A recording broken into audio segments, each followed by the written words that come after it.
영국에 있는 유명한 런던 유니버시티 칼리지라고 하는 곳에서 만 16살 된 학생들, 그리고 이 학생들 한 10,000명 정도를 추적해서 조사한 적이 있습니다. 이 학생들이 어떻게 공부하고 어떻게 성장해 가는가, 그리고 이들이 어떻게 건강을 유지하면서 30살 청년에 이르게 되는가, 때로는 이 학생들이 16살 때 어떤 정신 상태, 어떤 마음 상태를 가지고 있었는데 30살쯤 되었을 때 그들이 어떻게 변화되고 있는가 하는 것들을 아주 다양하게 여러 가지 관점에서 보면서 관찰한 보고의 내용입니다. 이것들을 일일이 제가 다 여러분들에게 전할 수는 없지만 그 중에 제 관심을 크게 가지게 만드는 연구조사 결과가 있었습니다. 그것은 29살, 30살쯤 된 청년의 때에 돈을 많이 벌게 되고 사회에서도 원하는 대로 어느 정도 직장을 확보하게 되고, 그리고 자기는 무척 행복하다라고 답할 수 있는 그런 청년들, 그런 젊은이들이 나오게 되었는데, 그들이 과연 16살 때에는 어떤 생각을 가지고 있었고 어떤 형편에 있었던가, 건강은 어떠하고 성적은 어떠하고 하는 것을 조사한 내용이었습니다. 여러분들도 궁금하시지 않겠습니까? 16살 때 도대체 성적은 어느 정도 되는 학생들이 30살 되면 좋은 직장, 원하는 직장에 들어가게 되고, 16살 때 어떤 건강 상태를 가진 그런 학생들이 29살 청년이 되었을 때 행복하게 기쁘게 그런 삶을 살까 하는 것은 누구에게나 다 궁금할 것 같습니다. 답은 그렇게 복잡하지 않습니다. 아주 간단한 답인데 제가 알려드리겠습니다. 16살 청년 때, 16살 학생 때에 내 인생은 정말 좋다, 내 인생은 앞으로도 크게 희망적이다, 나는 지금 몹시 기분도 좋고 행복하다 라고 대답한 학생이 29살, 30살 됐을 때에 좋은 직장에도 취직하게 되고 다른 학생들보다 돈도 많이 벌게 됐는데, 그렇지 않은 학생과 그런 학생을 비교해서 나중에 평균 소득을 따져보니까 기본적으로 16살 때 행복했다고 대답한 학생들의 소득이 무려 그렇지 않은 학생들보다 10,000불이나 높았다 하는 그런 결과였습니다. 저는 이 조사 결과를 보면서 어떻게 하면 10,000불을 더 벌 수 있을까 하는 생각에서 이 조사의 내용을 보았습니다만, 그러나 역시 이 조사의 결과를 놓고 우리가 분석할 수 있는 것은 이 세상에 살아갈 때 돈을 많이 벌어서 행복하다라는 것보다는 행복한 사람이 돈을 많이 번다라고 결론을 내릴 수 있다는 말씀입니다. 여러분 한번 해보십시다. 돈이 많아서 행복한 것이 아니라 행복하면 돈도 많이 번다.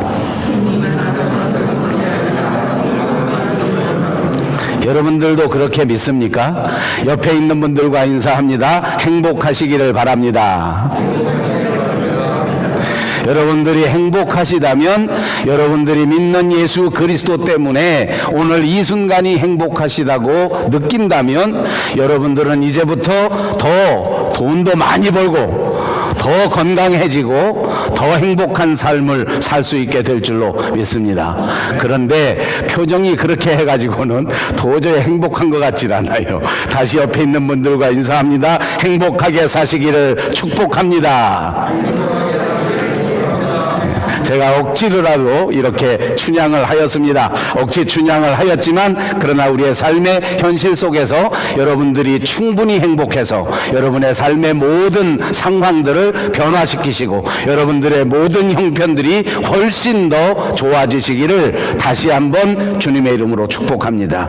본문 39절 그리고 49절에 들어가 보겠습니다. 다 같이 읽습니다. 주의 율법을 따라 모든 일을 마치고 갈릴리로 돌아가 본 동네 나사렛에 이르니라. 아이가 자라며 강하여지고 지혜가 충만하며 하나님의 은혜가 그의 위에 있더라.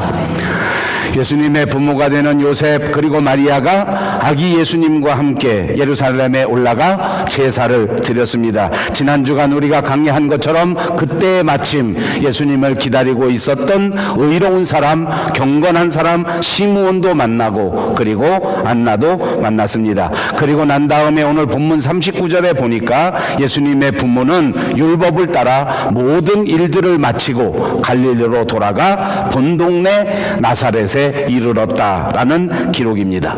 요셉과 마리아는 이제 다시 나사렛으로 돌아왔습니다.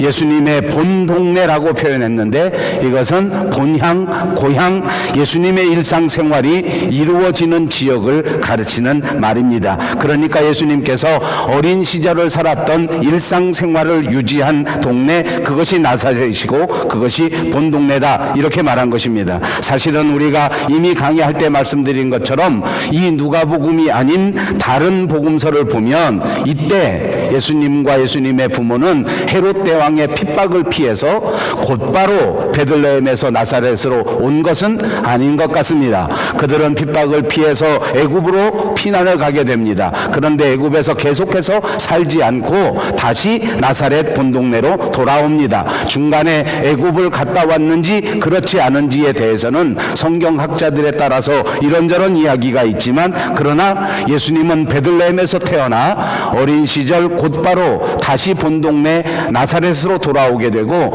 이것은 성경이 우리에게 예언한 것처럼 나사렛 예수라고 하는, 대부분의 삶을 나사렛에서 살았다고 하는 것을 입증해 주는 예수님에 관한 예언이 그대로 이루어지는 사건 가운데 하나입니다. 자, 이제 예수님께서는 유년 시절을 이 나사렛 본동네에 와서 지나게 되었습니다.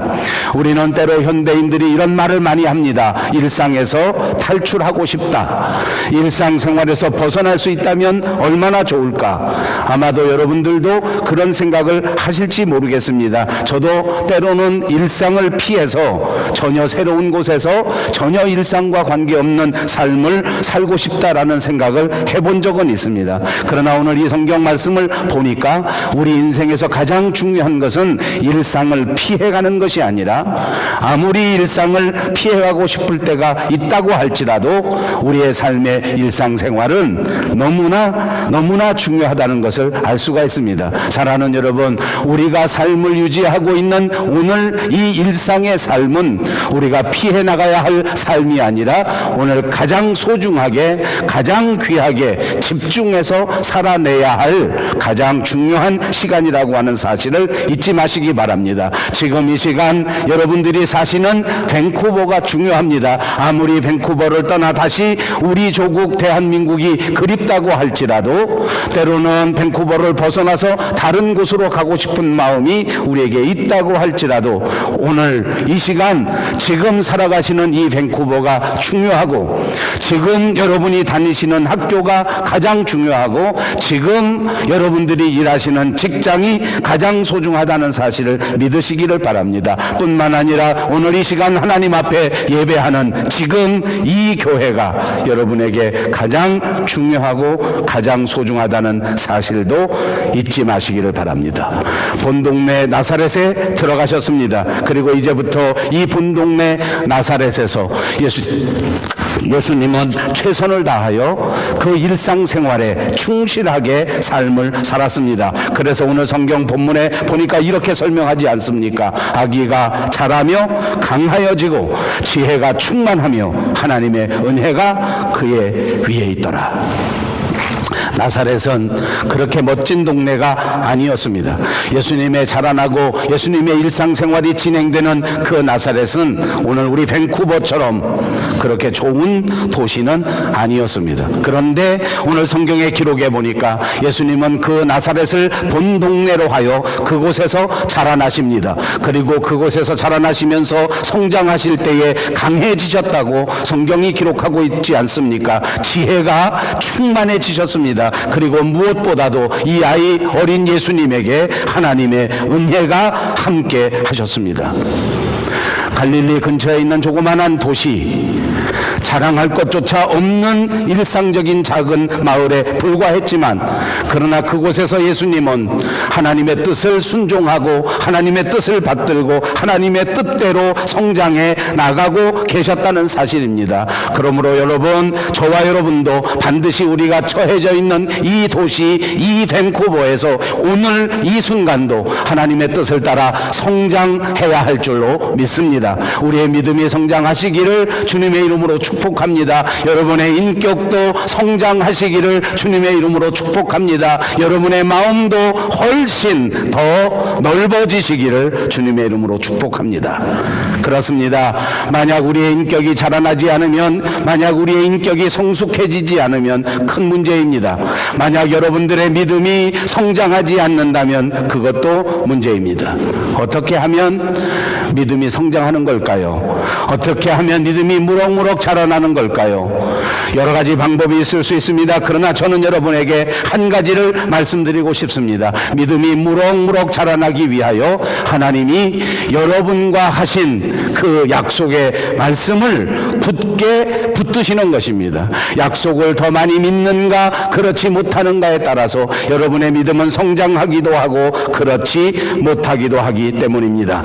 예수님은 점점점 하나님께서 주신 약속의 말씀을 믿었습니다. 하나님의 약속은 선하시다. 하나님의 약속은 반드시 이루어진다. 하나님의 약속은 반드시 내게 유익하다라고 믿었기 때문에 그는 하나님이 주시는 고난마저도, 하나님이 주시는 시간마저도 마땅히 기다림 속에서 마땅히 성숙해가면서 그 지혜도, 그 마음도, 그 몸도 무럭무럭 자라나고 있었다는 말씀입니다. 나사렛에서 그 부모와 함께 성장해 가던 예수님, 일상의 생활 속에서 그는 육신이 자라나고 지혜가 자라나고 영혼이 성장하면서 성숙했다는 것입니다. 그러므로 우리도 이 예수님처럼 날마다 우리의 일상생활에서 우리의 몸도 더 성숙해지고 더 성장하고 우리의 지혜도 훨씬 더 성장해 가고 우리의 영혼도 하나님 안에서 무럭무럭 성장해 가는 역사가 있어야 될 줄로 믿습니다. 여러분 잊지 마십시오. 내가 나사렛에 사는가 예루살렘에 사는가 하는 것은 중요한 것이 아닙니다. 내가 조금이라도 좋은 환경 속에 있는가 그렇지 아니한가 하는 것은 중요하지 않습니다. 그 어떤 곳에서도 그 심겨진 곳에서 아름다운 꽃을 피우고 아름다운 열매를 맺어야 하는 것이 저와 여러분의 사명이라는 사실을 기억하시기를 바랍니다. 이제 41절에서부터 이어지는 성경 말씀들을 우리가 두 절씩 나누어 함께 봉독하기를 바랍니다. 이제 41절, 42절입니다. 그의 부모가 예수께서 12살 되었을 때에 그들이 이 절기의 관례를 따라 올라갔다가 그 날들을 마치고 돌아갈 때에 예루살렘에 머무셨더라. 그 부모는 하룻길을 간 후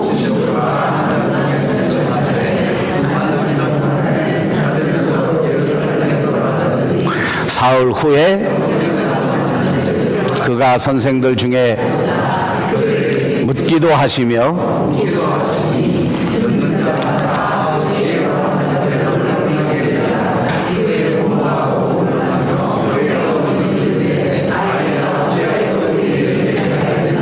보라, 내 아버지와 내가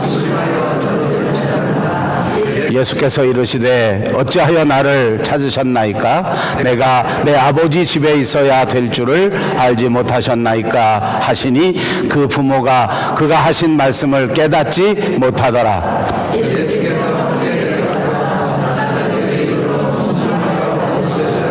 그 어머니는 이 모든 마음에 두니라.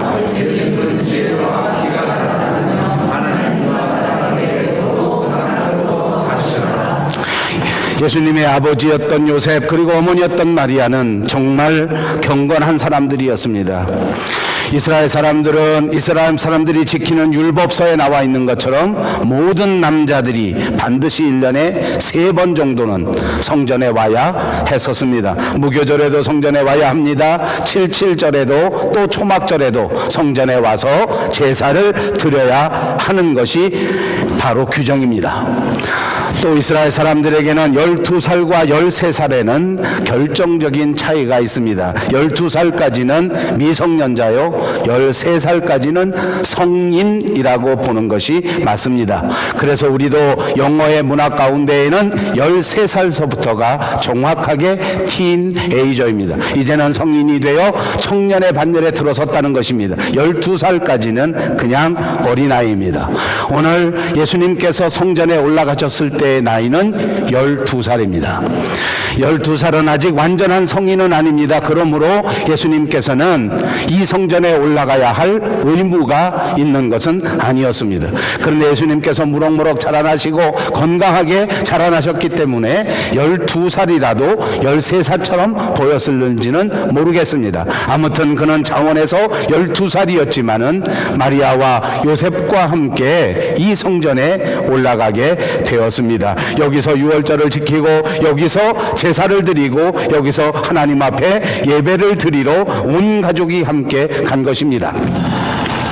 자, 예루살렘에 들어가 성전에서 예배를 드리고 갔다가 돌아오는 길에 그만 엄청난 일이 벌어지게 된 것입니다. 다름 아니라 예수님을 잃어버리게 된 것입니다.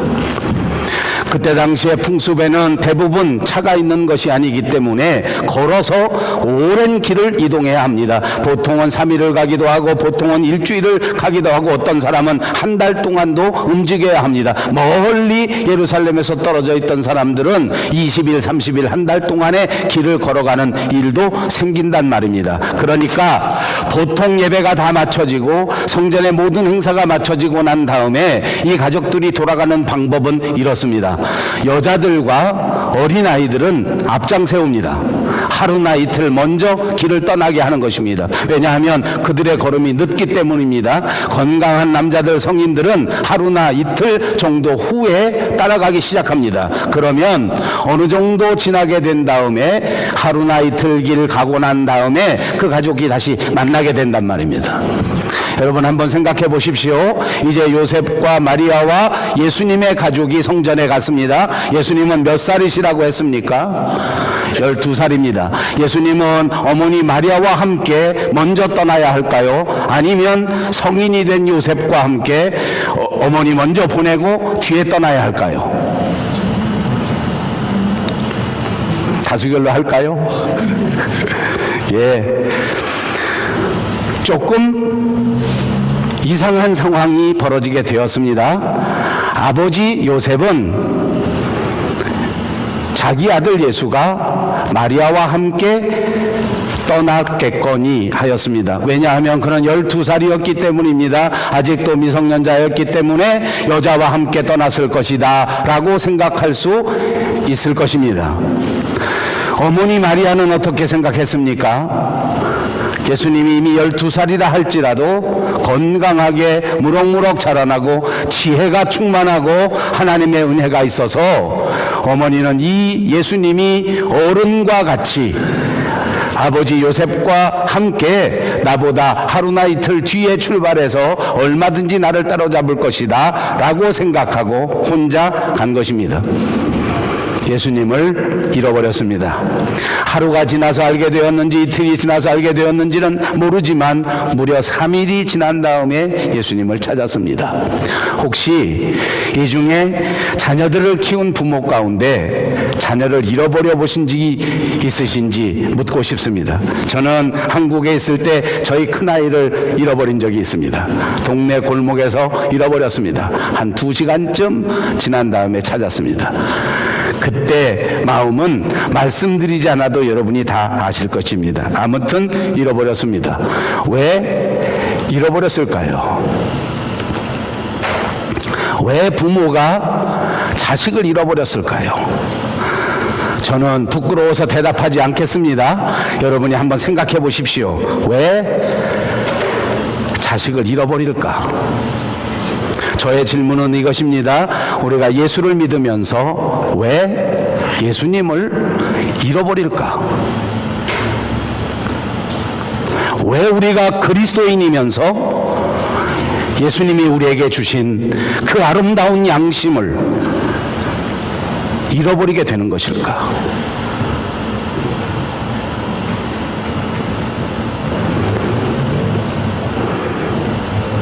마리아는 예수님이 요셉과 같이 오겠거니 하였고, 요셉은 예수님이 마리아와 같이 있겠거니 하였습니다. 그런데 나중에 예수님이 없어진 것을 알게 되었습니다. 사흘 만에 헤매고 찾다가 예루살렘 성전에 다시 돌아와서 예수님을 찾았습니다. 여러분, 6월절 같은 큰 명절이면 주로 행사가 제사를 드리고 예배를 드리는 것입니다. 그런데 그때 온 동네에 흩어져 있던 유대인들이 다 같이 모이기 때문에 예배가 다 끝났 다음에도 그렇게 쉽게 사람들이 흩어지지 않았습니다.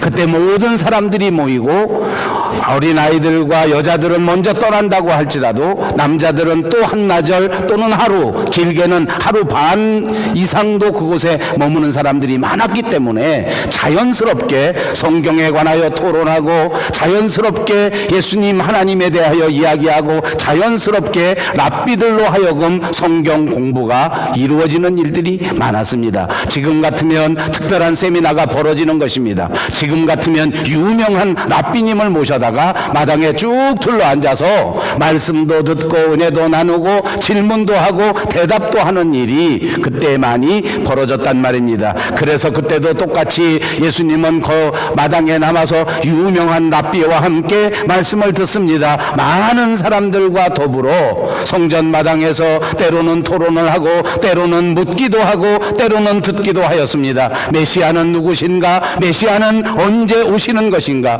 우리가 지켜야 할 율법의 진정한 의미는 어떤 것인가? 내가 어떤 것을 가장 소중하게 여기면서 그 율법을 지켜야 하는가 하는 다양한 주제들이 있었을 것이라고 예측합니다. 질문도 합니다. 대답도 합니다.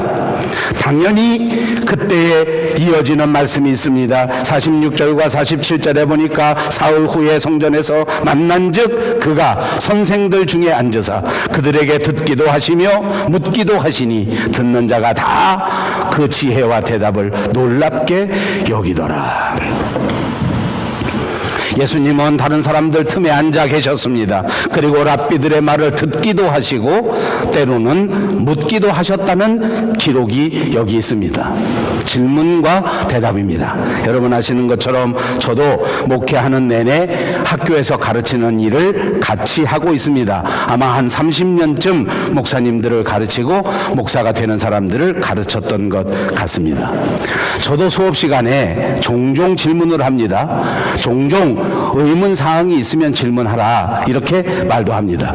제가 30년 뒤돌아보니까 제가 하는 수업에는 이상하게 사람들이 질문을 안 하더라고요. 아무리 질문을 하래도 질문을 안 해. 어느 학생이 제게 말합니다. 목사님, 하나도 가르쳐 주신 것도 없는데 뭘 물어보란 말입니까? 아버지. 그래서 질문 안 하는 것 같아요. 아무튼 질문 안 해요. 어쩌다 어떤 사람이 질문합니다. 제게 질문을 해요.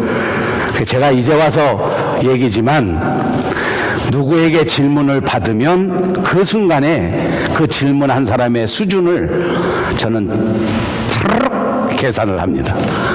아, 이 사람의 지식 수준은 이만큼이구나. 아, 이 사람의 영적 수준은 이만큼이구나. 그게 금방 떠오르더라고요. 내가 이런 말을 자주 했더니 제 교실에서는 질문을 안 하는 것 같습니다. 들킬까봐 질문 안 하죠. 여러분 어떻게 생각하십니까? 제 말이 이해가 가십니까? 누구랑 대화를 나누고 질문을 하고 대답을 하다 보면 그 질문을 듣는 순간에 그 사람의 수준이 어느 정도인가 알게 된단 말입니다. 오늘 랍비와 더불어 예수님이 질문하고 듣기도 하고 묻기도 하는 상황 속에서 예수님도 랍비에 대한 수준을 알게 되고 랍비들도 예수님에 대한 수준을 알게 되고 주변에 있는 일반 사람들도 그 질문과 대답을 보면서 예수님의 수준을 전부 알게 된다, 그 말입니다. 한번 상상해 보십시오. 그것만이 아닙니다. 질문과 대답을 보면서 어떻게 질문하는가, 어떻게 대답하는가, 그 이전에 그 수업 시간에 이미 수준이 드러납니다.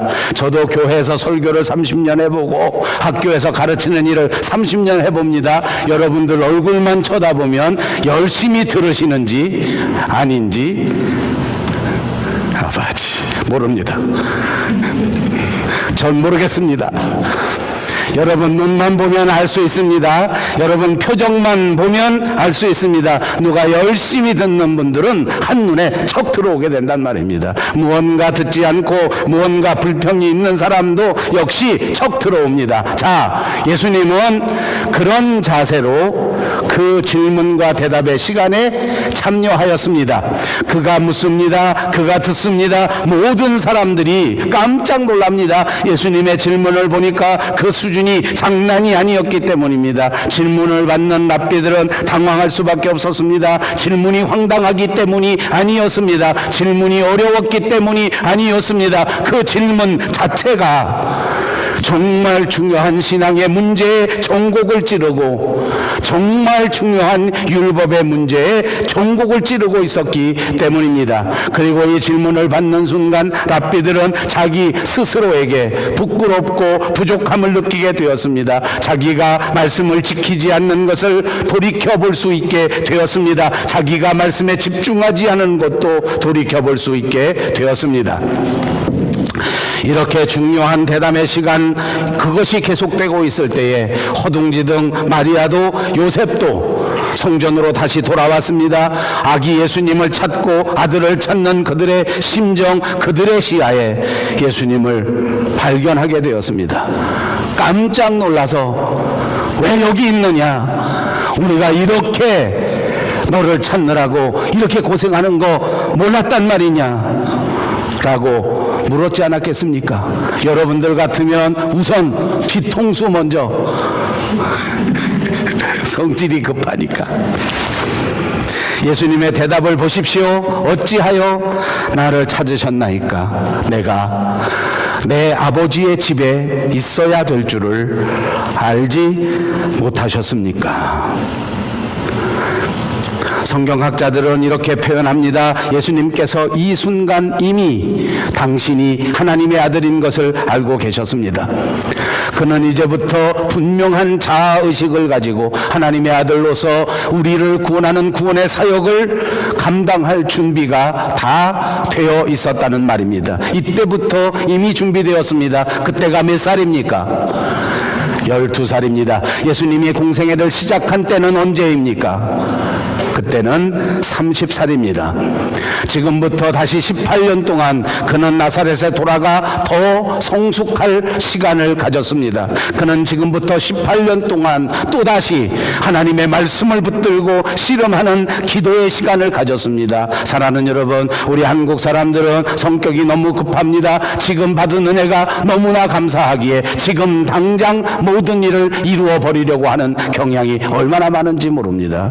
예수님은 지금 이 순간 당신이 하나님의 아들이라는 그 철저한 소명의식을 알게 되었습니다. 나는 아버지 집에 있어야 하는 사람이다. 나는 아버지의 뜻을 이루러 이 땅에 온 사람이다 하는 철저한 소명의식과 자아의식을 가졌지만 그래도 그 하나님의 아들 예수 그리스도는 다시 18년 동안 하나님의 말씀을 붙들고 기도하는 시간, 하나님의 말씀으로 성숙하는 시간, 돌아가 나사렛에서 자기에게 주어진 가족의 책임을 다하는 아름다운 삶의 시간을 가졌단 말입니다. 이것이 오늘 우리에게 필요하지 않겠습니까? 이것이 오늘 우리에게 교훈을 주지 않습니까? 우리는 다시 말씀에 집중하는 일이 필요합니다. 이제 우리는 이 사명을 감당하기 위하여 더 뜨겁게 하나님 앞에 기도해야 될 줄로 믿습니다. 50절 말씀에 그 부모는 그가 하신 말씀이 무엇인지를 깨닫지 못했다고 기록합니다. 예수님을 하나님의 아들로 인식하고 있었지만 그럼에도 불구하고 믿음의 행동을 하지 못했단 말입니다. 어렸을 적에서부터 하나님이 주신 아들이라는 걸 모르지 않았습니다. 그런데 육체의 아들만 잃어버린 것이 아니라 그 믿음도 잃어버려서 그분이 하나님의 아들이요, 그분이 하나님의 성전에 계셔야 한다는 사실을 잃어버렸단 말입니다. 제가 오늘 왜 이렇게 강조하는지 압니까? 제 모습이 그런 모습이기 때문입니다. 하나님이 주신 은혜 때문에 평생을 하나님의 말씀과 더불어 살았습니다. 하나님이 주신 은혜로 평생을 목회자로 살았습니다. 하나님의 사랑을 너무나 잘 알면서 실생활 속에서는 이것이 무엇인지도 모르고 그리스도인의 삶이 무엇인지 모르고 깨닫지 못하고 예수님의 은혜를 깨닫지 못한 채 살았던 제 자신의 모습을 보기 때문입니다. 오늘 현대인들이 세상에 살다가 바빠서 성경은 알지만 하나님의 은혜는 알지만 그 진짜 말씀은 깨닫지 못하는 겁니다. 모두가 다 머릿속에 성경을 들고 있으면서 구체적인 삶의 현장 속에서 예수 그리스도의 삶을 살지 않는 것입니다. 예수님이 무엇에 관심을 가지시는지 까맣게 잊어버리고 삽니다. 예수님의 마음속에는 어떤 마음이 있는지, 예수님은 지금 이 순간 무엇을 하시는지 아무것도 모르는 것입니다. 그리고 엄한 곳에 가서 예수님을 찾습니다. 그리고 엄한 것들만 예수님 앞에 소리 높여 기도하고 요청하고 있는 것입니다. 사랑하는 여러분, 다시 예수님의 마음을 헤아려 찾을 수 있는 지혜로운 그리스도인들이 다 되시기를 바랍니다.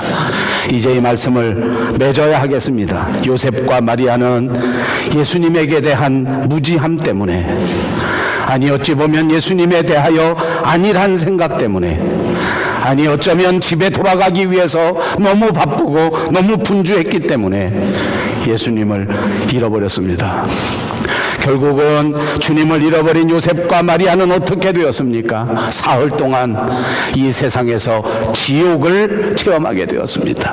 이 세상에서 그 어떤 것과 비교할 수 없는 엄청난 삶의 고생을 할 수밖에 없었습니다.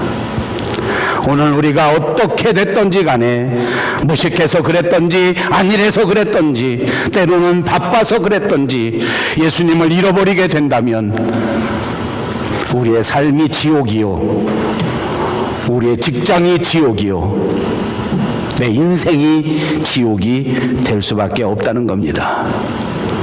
예수님을 다시 찾고 마리아가 뭐라고 그랬습니까? 내가 너를 잃어버리고 내 아버지와 함께 얼마나 많이 걱정했는 줄 아느냐, 얼마나 많이 근심했는지 아느냐. 고생했다는 거 아닙니까? 힘들었다는 것 아닙니까? 여러분, 오늘 우리의 사는 삶이 어떻습니까? 너무 힘들지 않습니까? 여러분, 오늘 이 순간 어떻게 생각합니까? 나는 너무 아파서 힘들어 죽겠다. 나는 너무 외로워서 못 살겠다. 주님과 동행하지 않고 주님을 잃어버렸기 때문에 나타나는 현상은 아닐까요? 사흘 후에 성전에서 예수님을 만났습니다. 그분은 선생들 사이에 앉아서 저들에게 듣기도 하시고 저들에게 묻기도 하셨습니다. 어디에서 예수님을 다시 찾으실 것입니까? 오늘 성전에서, 만민이 기도하는 집에서, 하나님의 말씀이 선포되는 곳에서 잃어버린 예수님을 다시 찾으실 수 있습니다. 그러므로 사랑하는 여러분, 말씀 중심의 삶을 회복하십시오. 기도 중심으로 살아가십시오. 다시 예수님을 만나고 다시 예수님을 회복하셔서 주님과 동행하시면서 살아가게 될 줄로 믿습니다.